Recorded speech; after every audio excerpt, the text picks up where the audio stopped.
Our next speaker, representing our graduate students, is Megan Brown, who will receive her Master of Fine Arts degree in Creative Writing, Prose, in May 2014. Her academic advisor is Cornelia Nixon, Professor of English.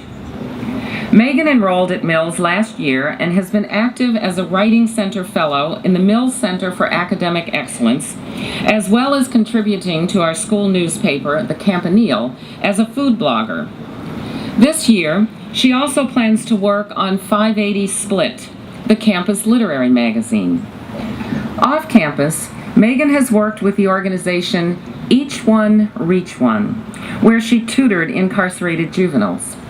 This past summer, she served as playwriting mentor for at-risk youth, who wrote inspiring one-act plays for public audience at the Children's Creativity Museum in Yerba Buena. After graduating from Mills, Megan plans to write, teach, and give speeches. Megan, will you please come forward? Good morning to our alumni, especially the class of 1963, to Mills College President Alicia DeCoudreau, to the Board of Trustees and President Kathleen Burke. Thank you, Provost Phillips, for inviting me to speak today. I am honored to welcome all of you, faculty, staff, students, families, and friends, to another great year at Mills. I'd like to begin by congratulating the class of 2014. Yes, already. How appropriate that the color green has been chosen to represent you. It makes me think of good luck, growth, and creativity, all of which are needed for college and beyond. This is my second year of graduate school at Mills, and it's hard to believe that a year from now, thesis advisor willing, I will have joined the ranks of the alumni. Thanks for that. Before that rite of passage, though, I have a brief confession to make. I had to skip last year's convocation to do homework. Yes, homework. Perhaps some of you can relate. For our first assignment, we've been asked to interview someone unique and take their photograph. A few blocks from where I live, there's a house between two huge PG&E towers.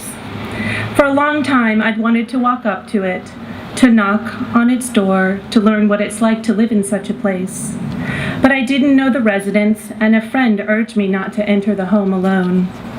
In short, though the professor really liked the essay I composed, I fulfilled none of the original requirements for the assignment. With time running out, I'd come right here to Holgren Meadow to sit and think of how to make a good grade despite my failure.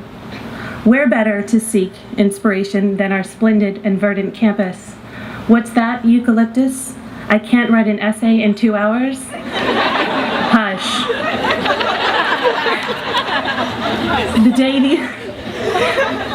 day the assignment was due, the cameras turned on a woman with a child in her arms. And I knew immediately that I would write about the woman with this new life, this new mystery she carried. In many ways, it is a big rhetorical leap to talk about an education and a new baby in the same sentence. But one connecting thread, I think, is the inevitability of minor failure. There are certain things that guarantee success. Feed a child, love and comfort them, see to their medical care, go to class, study, take good notes. There are countless books on how to succeed in school and career, how to do almost everything. We consider the advice of experts holy and final, yet so much is unknown or circumstantial. What works for one person may feel limiting to another. And let us not forget that some of the greatest achievements in art and science have been preceded by failure. Indeed, there is no line of study that doesn't require hard work. We may spend years in one discipline only to change course. As I was writing this speech, I remembered that when I was a young girl, I thought my mother had become a venerated social worker because she was a genius and a demigod. Not so, she later told me. She'd wanted to be a nurse, but had struggled through chemistry. She'd always known she would help people for a living, and so she does. Recently, she has helped me negotiate my own career change. The last time I sat facing a stage like this one, I just earned a master's degree in political science. Though I learned a great deal from my subsequent career in campaigns and research, I'd silenced the refrain from my childhood.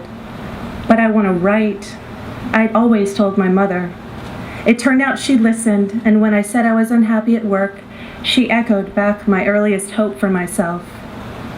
It is with her support, with the courage to jump into the unknown, that I stand at the podium today. As you begin this year's journey, know that you hold new life in your hands. Understand that you will not always know what to do, and you shouldn't. Change your mind a lot and be okay with it. Help one another through the process. Give your friends counsel even if you haven't tried it on yourself. Be authors of your lives, but be willing to collaborate. Whatever you do, please don't make it all about the grades. Parents, let us talk about this after the ceremony. Before we go off to enjoy the day and one another, I'd like to share some advice given to me by an English professor here at Mills. Like most writers, her pupils desire validation, which she isn't quick to offer. Instead, she gives the same advice over and over again, surprising us every time. She says, play, mess around with the words. I take this to mean that all writing is an experiment. It is through trial and error that we succeed. I hope you will agree that this 5-time author is onto something. By the way, she also went to Mills. To the class of 2014, the class of Green, and the entire Mills community, I wish you good luck and freedom to try and fail. But seniors, please do write that thesis, the first of many things you will produce in your lifetime. And juniors, please choose a major, knowing it is the start of your journey and not its end. Thank you, everyone, for being such a wonderful audience. I look forward to seeing you on campus.